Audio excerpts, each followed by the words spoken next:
Yang pertama, pengirim punya ide. Maksudnya, proses komunikasi dimulai ketika pengirim memiliki ide. Ide dipengaruhi oleh beberapa faktor, seperti suasana hati, kerangka acuan, latar belakang budaya, dan riasan fisik. Kemudian ada pengirim mengkodekan ide, berarti mengubah ide menjadi kata-kata atau gerakan tubuh untuk menyampaikan makna. Masalah utama dalam mengomunikasikan pesan apapun secara verbal adalah bahwa kata-kata memiliki arti yang berbeda untuk orang yang berbeda. Maka dari itu, komunikator dituntut untuk terampil dalam memilih kata-kata yang akrab dan konkret. Ketiga, pengirim memilih saluran dan mengirim pesan. Dalam mengirim pesan bisnis, media yang dipilih adalah saluran melalui jejaring komputer, jaringan nirkabel, smartphone, media sosial, fax, dan lain-lain. Dalam penyampaian ini terkadang terjadi gangguan atau disebut dengan noise. Noise biasanya terjadi karena sinyal internet yang lemah, kesalahan ketik, ataupun gangguan yang dirasakan penerima pesan akibat pengirim pesan memilih saluran yang tidak tepat. Keempat, penerima menerjemahkan pesan. Ketika penerima menerima sebuah pesan, maka mereka akan menerjemahkan maksud dari pesan tersebut. Pesan akan dikatakan berhasil apabila penerima memahami makna dari setiap pesan. Tetapi, ketika penerima tidak dapat memaknai pesan dengan benar, akan dikatakan sebagai pesan yang gagal. Kegagalan ini dapat diakibatkan karena adanya gangguan, seperti kata-kata yang tidak terbaca atau sulit untuk dipahami. Selanjutnya yaitu umpan balik kembali ke pengirim. Respon verbal dan nonverbal dari penerima menciptakan umpan balik yang menjadi bagian penting dari proses komunikasi. Karena umpan balik ini membantu pengirim mengetahui bahwa pesan telah diterima dan dipahami. Kemudian hambatan yang membuat kesalahpahaman, yaitu bypassing, differing frames of reference, kurangnya keterampilan bahasa, dan gangguan. Proses ini membagi seluruh tugas menjadi 3 fase, yaitu fase prapenulisan, penyusunan, dan merevisi. Dalam proses ini, kita diminta untuk menganalisis audiens dan menetapkan tujuan kita menulis pesan. Selanjutnya ialah penyusunan. Aktivitas bertahap ini antara lain meliputi penelitian, pengaturan, lalu penyusunan pesan. Setelah mengumpulkan informasi yang cukup, kita akan fokus pada pengorganisasian pesan. Kita dapat menjelaskan masalahnya terlebih dahulu, menyajikan bukti, lalu mengakhirinya dengan solusi. Mbak, saya dulu ya. Tadi saya pesan nasi terongnya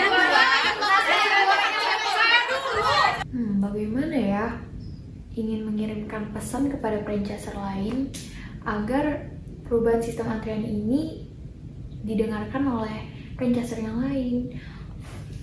Oh iya, melalui Gmail. Berarti sebaiknya mengirimkan pesan melalui Gmail saja agar poin-poin yang ingin disampaikan tersampaikan dengan baik ke franchiser McDonald's. Langkah awal untuk menganalisis dan juga mengantisipasi audiens yaitu menentukan tujuan. Tujuan dalam penyampaian pesan di tujuan utama itu untuk memberikan informasi, dan yang kedua untuk menyampaikan pesan persuasif. Lalu tujuan sekunder yaitu untuk promosi. Setelahnya membuat profil audiens untuk mengetahui karakteristik dari para audiens dan mengantisipasi atas respon yang akan mereka berikan. Selanjutnya membuat pilihan berdasarkan profil audiens. Profil audiens membantu Anda membuat keputusan tentang membentuk pesan. Kemudian memilih saluran terbaik. Setelah mengidentifikasikan tujuan pesan, Anda akan memilih saluran komunikasi yang paling tepat. Yang pertama, tatap muka percakapan. Media terkaya terbaik untuk persuasif, kabar buruk, dan pesan pribadi. Kedua, telepon. Pilihan terbaik ketika 2 orang tidak bisa bertemu langsung. Ketiga, obrolan video, terbaik untuk grup interaksi dan bangunan konsensus ketika anggota tersebar. Keempat, surel, terbaik untuk rutinitas, pesan itu tidak memerlukan umpan balik langsung. Kelima, SMS atau IM, terbaik untuk pendek, pesan online yang membutuhkan respon cepat. Keenam, surat, untuk eksternal, pesan yang membutuhkan formalitas, sensitivitas, atau catatan tertulis. Ketujuh, memo, untuk mendistribusikan informasi antar kantor, terutama ketika email tidak tersedia. Kedelapan, blog, untuk berbagi ide dengan banyak orang, penonton internet, dan mendorong tanggapan. Kesembilan, laporan, mengantarkan besar data secara internal atau secara eksternal. Kesepuluh, wiki, untuk menyediakan gudang untuk digital informasi yang dapat mudah diubah. Nah, untuk menyoroti manfaat audiens, Penulis menyesuaikan pesan dengan kebutuhan penerima berarti menempatkan diri Anda pada posisi orang itu. Mengembangkan pandangan Anda. Komunikator yang terampil secara alami mengembangkan pandangan Anda.